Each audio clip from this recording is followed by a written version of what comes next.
বিসমিল্লাহির রহমানির রহিম। আলহামদুলিল্লাহ ওয়াসসালাতু ওয়াসসালামু আলা রাসূলিল্লাহ। আম্মা বাদ, সম্মানিত আমার দিনী ভাইয়েরা, আসসালামু আলাইকুম ওয়া রাহমাতুল্লাহি ওয়া বারাকাতুহু। আজকে আমাদের এই ইসলাম বিনষ্টকারী বিষয়সমূহের তৃতীয় বিষয় নিয়ে আমরা আজকে আলোচনা করব। এখানে আল ইমাম মুহাম্মদ বিন আব্দুল ওয়াহাব তিনি বলতেছেন, মান লাম ইউকাফিরিল মুশরিকিন আও শাক্কা ফি কুফরিহিম আও সাহহাহা মাযহাবাহুম কাফার। তিনি বলতেছেন যে যে ব্যক্তি মুশরিকদেরকে কাফের মনে করে না অথবা তাদের কাফের হওয়ার ব্যাপারে সন্দেহ পোষণ করে অথবা তাদের ধর্মকে সঠিক মনে করে, সে কাফের হয়ে যায়। মান লাম ইউকাফিরিল মুশরিকিন, যে নাকি অমুসলিমদেরকে কাফের মনে করে না। মুশরিক আর কাফের আসলে একই, যে মুশরিক সে কাফের, আবার যে কাফের সে মুশরিক। তো যে নাকি এই অমুসলিমদেরকে সে কাফের মনে করে না, অমুসলিমদেরকে কাফের মনে করে না, অথবা সে সন্দেহ করে তারা কি কাফের না কাফের না, সন্দেহ করে, অথবা মনে করে তাদের ধর্মটাও ঠিক, আমাদের ধর্মও ঠিক, ওদের ধর্মও ঠিক। এ ধরনের বিশ্বাস যে রাখবে সেও কাফের হয়ে যাবে। কারণ কি? কারণ হলো আল্লাহ সুবহানাহু ওয়া তাআলা তাদেরকে কাফের বলেছেন, আল্লাহর রাসূল তাদেরকে কাফের বলেছেন, আপনি ওদের কাফের বলবেন না কেন? আল্লাহ সুবহানাহু ওয়া তাআলা বলতেছে ওরা কাফের, ওহুম কাফিরুন ওহুম মুশরিকুন, তারা কাফের, তারা মুশরিক, আপনি কেন বলবেন না? সুতরাং যে কোনো অমুসলিম আল্লাহ সুবহানাহু ওয়া তাআলা যাদেরকে কাফের বলেছে, তার রাসূল যাদের কাফের বলেছে, আমরা তাদের কাফের বলতে হবে। কেউ বলতে পারে যারা নাকি খ্রিস্টান, যারা নাকি ইহুদ, ওরা আহলে কিতাব, তাদের উপরে কিতাব নাজিল হয়েছে, তারা কি কাফের হবে না হবে না, এভাবে যে চিন্তা আসে, মনে রাখবেন শয়তানি। অবশ্যই তারা কাফের। ইসলাম ছাড়া কোনো ধর্ম আল্লাহ সুবহানাহু ওয়া তাআলার কাছে গ্রহণযোগ্য নয়। ওয়া ইয়াবতাগি গায়রাল ইসলামি দীনান ফালান ইউকবালা মিনহু, ইসলাম ছাড়া কোনো ধর্ম আল্লাহ সুবহানাহু ওয়া তাআলার কাছে গ্রহণযোগ্য নয়। খ্রিস্টানরা এবং ইহুদরা যদিও আহলে কিতাব হয়ে থাকে, কিন্তু ওদের উপরে যদিও আসমানি কিতাব নাজিল হয়েছিল, কিন্তু যখন নাকি ইসলাম এসেছে, ইসলাম ছাড়া আর কোনো ধর্ম আল্লাহ সুবহানাহু ওয়া তাআলার কাছে গ্রহণযোগ্য হবে না। এবং যারা নাকি খ্রিস্টান, যারা নাকি ইহুদ, তারা মুশরিক। খ্রিস্টানরা বলতেছে যে আল্লাহ তিনজন, লাকাদ কাফারাল্লাযীনা ক্বালু ইন্নাল্লাহা সালিসু সালাসা, খ্রিস্টানদের কাছে আল্লাহ সুবহানাহু ওয়া তাআলা তিনজন, আল্লাহ, ওরা তিনজন আল্লাহ বলে।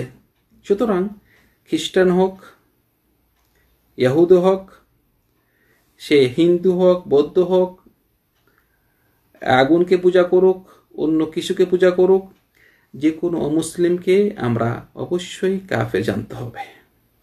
আল্লাহ সুবহানাহু ওয়া তাআলা তার কোরআন মাজিদে বলতেছেন যে ফামান ইয়াকফুর বিত-তাগুত ওয়া ইউমিন বিল্লাহি ফাকাদ ইসতামসাকা বিল উরওয়াতিল উসকা। যে তাগুত মানে কি? অর্থাৎ আল্লাহ ছাড়া অন্যান্য বাতিল উপাস্য সমূহকে অস্বীকার করবে, আল্লাহ ছাড়া অন্যান্য বাতিল উপাস্য সমূহকে অস্বীকার করবে ও আল্লাহর উপর ঈমান আনবে, সে এমন এক দৃঢ়তর রজ্জু ধারণ করলো যা কখনো ভাঙবে না।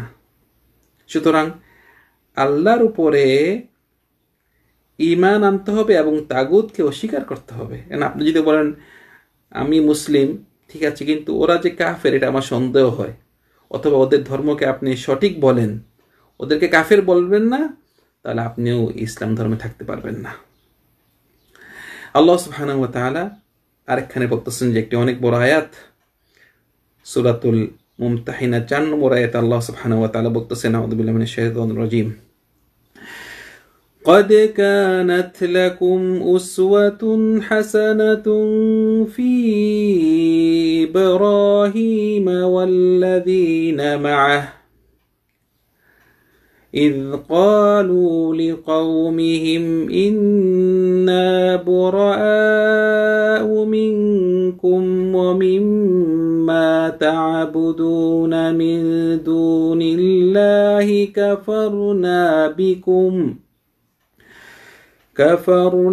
بكم وبدا بيننا وبينكم العداوة والبغضاء أبدا حتى تؤمنوا بالله وحده. এখানে আয়াতে আল্লাহ সুবহানাহু ওয়া তাআলা কি বলতেছেন অবশ্যই তোমাদের জন্য ইব্রাহিম আলাইহিস সালাম ও তার সাথে যারা ছিল তাদের মধ্যে রয়েছে উত্তম আদর্শ। যখন তারা তাদের সম্প্রদায়কে বলেছিল তোমাদের সঙ্গে এবং তোমরা আল্লাহর পরিবর্তে যার ইবাদত করো তার সঙ্গে আমাদের কোনো সম্পর্ক নেই, আমরা তোমাদেরকে অস্বীকার করি, তোমাদের ও আমাদের মধ্যে সৃষ্টি হলো শত্রুতা ও বিদ্বেষ চিরকালের জন্য, যতক্ষণ না তোমরা এক আল্লাহর ওপর ঈমান আনবে। যেহেতু তোমরা আল্লাহর উপর ঈমান আনে নাই, তোমাদের সাথে আমাদের কোনো সম্পর্ক নেই। সম্মানিত আমার ভাইয়েরা, যে নাকি অমুসলিমদেরকে কাফির মনে করে না, সে কিভাবে তাদেরকে অন্তর দিয়ে ঘৃণা করবে? কারণ আমরা অমুসলিমদেরকে যদিও আমরা তাদের সাথে ভালো ব্যবহার দিতে হবে, আমরা তাদেরকে ভালো চরিত্র দেখাবো যেন তারা ইসলাম ধর্ম কবুল করে, কিন্তু অন্তরে অন্তরে তারা যে শিরকের মধ্যে আছে, তারা যে কুফুরের মধ্যে আছে, আমরা অন্তর তাদেরকে ঘৃণা করতে হবে। মানে অন্তর দিয়ে তাদেরকে মহাব্বত কোনোদিন করতে পারবেন না। যদিও আপনার খুব নিকটতম ব্যক্তি হয়, আপনার বাবা, আপনার সন্তান খুব নিকটতম ব্যক্তি হয়, কিন্তু সে অমুসলিম, তাকে আপনি অন্তর দিয়ে ঘৃণা করতে হবে, কিন্তু তাকে তার সাথে ভালো ব্যবহার দিতে হবে। সেজন্য ইসলাম কবুল করে, কিন্তু অন্তরে তাকে কোনো মহাব্বত করা যাবে না। একজন মুসলিম সে যখন নাকি অমুসলিমকে কাফির মনে করবে না, তখন তো ভাই ইসলামের যেসব আইন কানুন আছে, অনেক আহকাম আছে, আপনি বাস্তবায়ন কিভাবে করবেন? উদাহরণস্বরূপ বলতেছি, যেমন নাকি রাসূল সাল্লাল্লাহু আলাইহি ওয়াসাল্লাম বলতেছেন যে লা ইয়ারিসুল মুসলিম আল কাফির ওয়ালা আল কাফির আল মুসলিম। ইমাম বুখারী মুসলিম রিওয়ায়াত করেছেন হাদিসটি, যে কোনো মুসলিম কাফেরের উত্তরাধিকারী হয় না, আবার কাফের ও মুসলিমের উত্তরাধিকারী হয় না। আবার একজন কাফের যখন নাকি সে মারা যাবে, তাকে গোসল করানো যাবে না, তার জন্য জানাজা পড়া যাবে না, এবং তাকে মুসলিমদের কবরস্থানে কবর দেওয়া যাবে না। এখন যদি আমরা অমুসলিমকে কাফের না মানি, তখন আমরা এইসব আহকাম কিভাবে বাস্তবায়ন করব?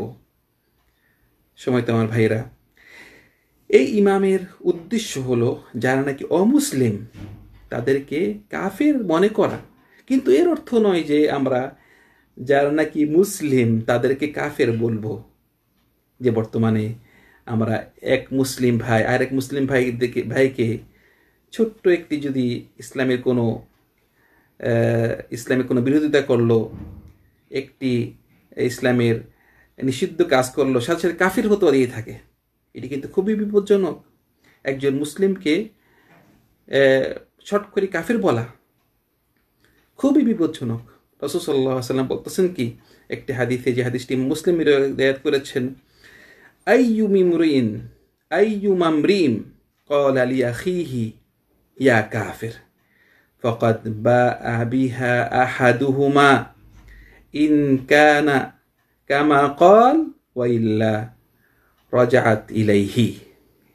খুব বিপজ্জনক। রাসূল সাল্লাল্লাহু আলাইহি ওয়াসাল্লাম বলতেছে কি, কেউ তার ভাইকে কাফের বলে সম্বোধন করলে উভয়ের একজনের উপর তা ফিরে আসবে। যাকে কাফের বলা হয়েছে সে কাফের হলে তো হলোই, অথবা কথাটি বক্তার উপরেই ফিরে আসবে। সেজন্য আহলে সুন্নাহ ওয়াল জামাআহ সহজে কাউকে কাফের ফতোয়া দেয় না। কোনো একজন মুসলিমকে বলে থাকে যে তার এই কাজটি কুফরি কাজ, কিন্তু সহজে একজন ব্যক্তিকে কাফের বলে না, কারণ কাফের বলাটি খুব বিপজ্জনক। সময় তোমার ভাইয়েরা, আমরা আজকে আমাদের এই ইসলাম বিনষ্টকারী তৃতীয় বিষয় জানতে পারলাম। আল্লাহ সুবহানাহু ওয়া তাআলা আমাদের সবাইকে সঠিক জ্ঞান অর্জন করার তৌফিক দান করুন। ওয়া আখিরু দাওয়ানা আনিল হামদুলিল্লাহি রাব্বিল আলামিন ওয়া সাল্লাল্লাহু আলা সাইয়্যিদিনা মুহাম্মদ ওয়া আলা আলিহি ওয়া আসহাবিহি আজমাইন। আসসালামু আলাইকুম ওয়া রাহমাতুল্লাহি ওয়া বারাকাতুহু।